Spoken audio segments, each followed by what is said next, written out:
à tous, moi c'est Flavie, je suis apprentie journaliste et aujourd'hui j'ai voulu partir à la rencontre d'apprentis comme moi, mais en boucherie, afin de saisir un peu la raison de leur vocation, pourquoi ils ont choisi ce métier, bref, m'informer tout simplement sur leur parcours. Et aujourd'hui c'est Alice, l'une des rares femmes à étudier à l'EMA, l'école des métiers de l'alimentation, située à Vitré en Ille-et-Vilaine. Allez, venez avec moi, je vais l'interviewer tout de suite.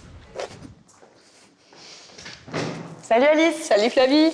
Tu as 22 ans, tu es apprentie bouchère en bac pro, mais d'ailleurs on dit bouchère ou boucher? C'est vrai que je me suis jamais trop posé la question, mais moi quand on m'introduit au magasin, c'est voilà, nouvelle apprentie bouchère, donc j'imagine que ça se dit. Quand et comment tu as décidé que tu deviendrais bouchère en fait? Ah bah ça c'est commencé quand j'étais petite. Quand on me posait la question tu veux faire quoi plus tard, c'est toujours quelque chose avec les animaux. Et au fur et à mesure, ça s'est transformé en quelque chose avec l'alimentation aussi. Enfin c'est intéressant. Les cours, ça se passe comment globalement? C'est quoi les matières que tu as? C'est quoi que tu apprends, l'essentiel que tu apprends à l'école? Qu'est-ce que c'est? Moi je suis plus sur le plateau technique, donc tout ce qui est désossage, épluchage. Et puis après on apprend beaucoup en cours tous les noms de morceaux, les os, comment casser la bête. Et tu mets tout en pratique du coup dans ton alternance? Ouais, ok, ton alternance qui est donc, c'est où ton entreprise? C'est à Intermarché Vitré. Ça fait maintenant plusieurs mois que tu te formes. Est-ce qu'il y a eu des moments où tu t'es dit ouais c'est vraiment ma vocation, et au contraire d'autres moments où ça a été plus compliqué, où tu remets un peu en doute cette vocation-là? Il y a eu des hauts débats.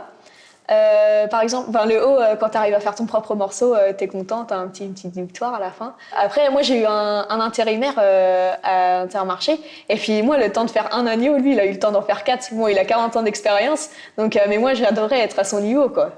Mais bon, il faut de la patience et du travail, là. Est-ce que c'est une filière où tu sens qu'être une femme, c'est un peu pénalisant, ou au contraire, pas du tout? Les femmes, c'est peut-être un peu plus méticuleux. Enfin, ça dépend lesquelles. Mais c'est vrai que le côté physique, moi perso, j'arrive pas à porter une cuisse de bœuf, et je trouve, c'est vraiment frustrant quand il faut que tu ailles demander à quelqu'un, vas-y, tu peux me la porter, la mettre sur la table, s'il te plaît, j'arrive pas. Mais ça va venir, peut-être me muscler un peu. Et finalement, quand c'est derrière le bio, que tu manies tes couteaux, la viande, qu'est-ce que tu ressens à ce moment-là? Clairement, c'est de la fierté. T'es là, t'es avec ton tablier rouge, t'es présent.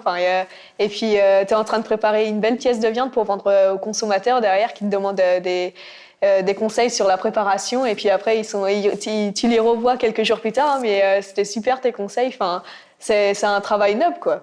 Moi, personnellement, dans ma formation en tant que journaliste, je dois répondre à plein de valeurs et surtout, je dois obéir à une certaine déontologie.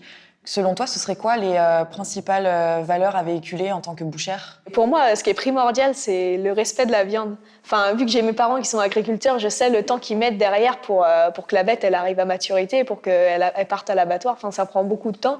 Et faut continuer à respecter la viande une fois qu'elle arrive chez nous, quoi.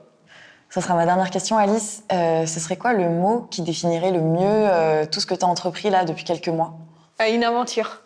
C'est une passion envers la viande.